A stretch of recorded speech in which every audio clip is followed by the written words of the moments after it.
Okay, I think this is worse than not knowing what the brand name is. Believe it or not, I got most of this decal. The decal doesn't go too much more to the left. I have no idea what that says. I don't even know what the letters are. That looks like an S, an H, possibly a U. I see it's in a black oval of some sort, and this number or the letter goes up. I have no idea. I need more than this. I was never good at crossword puzzles. Does anybody know what that says? Like I said, there's a little bit of the decal here I'll try and get. This is all gone. That's all gone. I mean, I can get a little more of this blue paint off. I just figured I actually took pictures of it before. So, I am scratching the rest of it. It looks like the letters are silver, outlined in black, and the decal is green with a black oval around it.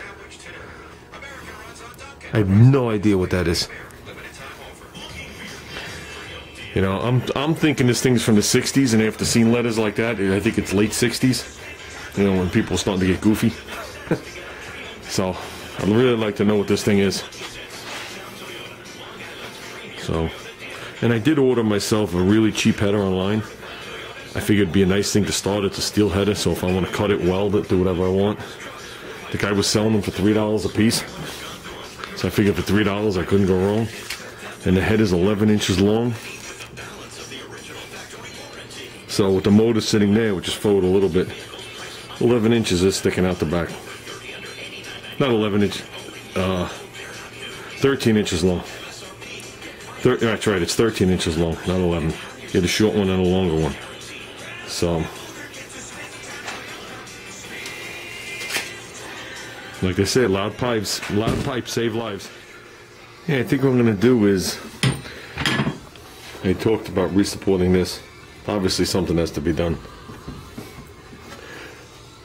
I found the same size pipe, okay, as the frame. So what I think I'm going to do is I'm going to cut it to size, and I'll give it the half notch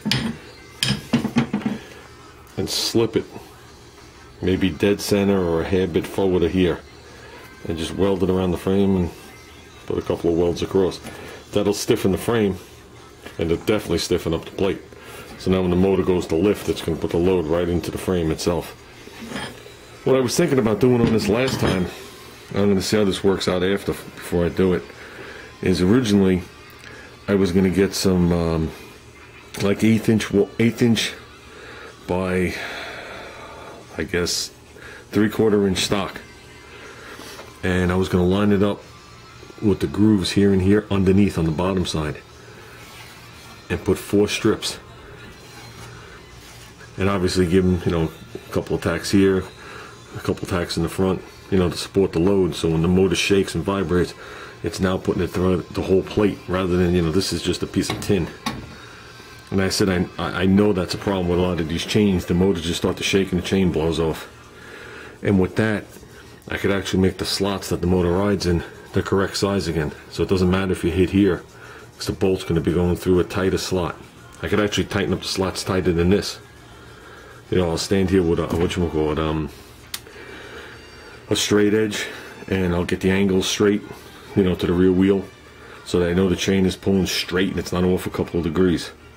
Like I said, I want the chain to stay on. I just remember when I was a kid, these chains wailing off all the time on the mini bikes, and it just makes it an unenjoyable day. I know it sounds a little bit like overkill, but this is the whole project right here. You know what I'm saying? So maybe just do it now, get it over with. I mean, there's a nice thick pipe. It's definitely not any thinner than what's on here. This is flat out on the end. I was using this for who knows what. Oops. Like I said, put it maybe about there, but sunken, you know, flush with the bottom of the plate, sunk it in, notched, welded, and then welded down the edge here. So just think that alone will take a lot of flex out of this, especially if you creep the motor up more towards the plate. It's going to put the load right on a stiff tube. So like I said, I got to knock out some of the problems first. And this is as far as I got on the decal. I can't get any more off. This decal's making me wonder.